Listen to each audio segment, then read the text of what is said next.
Pada tahun 1945, Balikpapan, sebuah kota kecil yang baru saja lahir dari penemuan minyaknya, menjadi saksi bisu atas kedatangan tentara Jepang yang brutal. Kota ini, yang dulunya dipenuhi harapan dan impian, kini berubah menjadi ladang kekerasan dan teror setelah Jepang menguasai wilayah tersebut. Di tengah kegelapan, ada sebuah cerita yang beredar di kalangan penduduk lokal, tentang sosok hantu Belanda tanpa kepala yang berkeliaran di sekitar Gunung Doubs. Di antara para remaja yang tumbuh di Balikpapan, terdapat sekelompok sahabat, Aulia, Rico, dan Nu.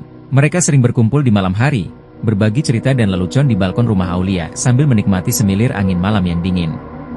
Namun, saat mendengarkan cerita orang tua tentang hantu tanpa kepala tersebut, suasana ceria mereka seketika berubah tegang. "Aku dengar, hantu itu muncul setiap malam bulan purnama," bisik Rico, matanya bersinar penuh rasa ingin tahu.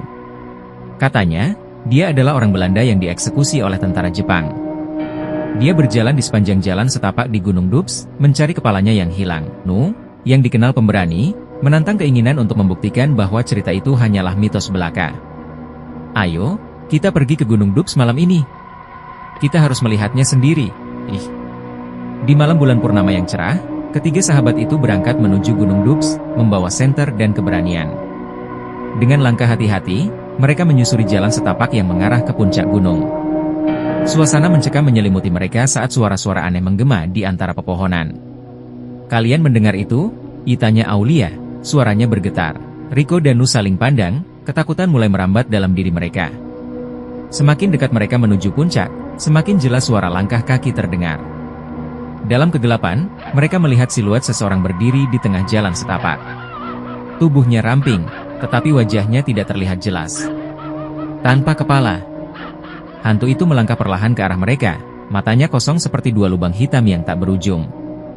Rico hampir terjatuh ketakutan, sementara Nu berusaha tetap tenang. "Kita harus pergi," teriak Rico, mundur menjauh. Namun, sebelum mereka bisa berbalik, hantu itu membuka mulutnya, suara nyaring yang melesat di udara malam. "Kepalaku! Kalian harus menemukan kepalaku!" Aulia, meski ketakutan, merasa ada sesuatu yang mendorongnya untuk memahami. "Siapa namamu?" tanyanya dengan suara gemetar. Hantu itu tidak menjawab, tetapi gerakannya menunjukkan bahwa ia terperangkap dalam penyesalan dan rasa sakit. Mereka akhirnya mengambil keputusan. Ketiga sahabat itu berlari, kembali menuju desa dengan tekad untuk membantu. Dengan bantuan orang-orang tua di kampung, mereka mencari tahu lebih banyak tentang hantu itu.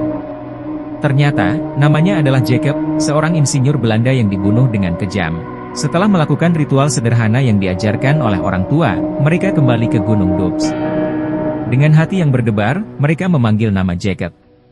"Kami di sini untuk membantumu." Dalam kilatan cahaya bulan, sosok hantu itu muncul kembali. Tanpa kepala, namun ada ekspresi terima kasih yang tergambar di wajahnya yang tidak terlihat.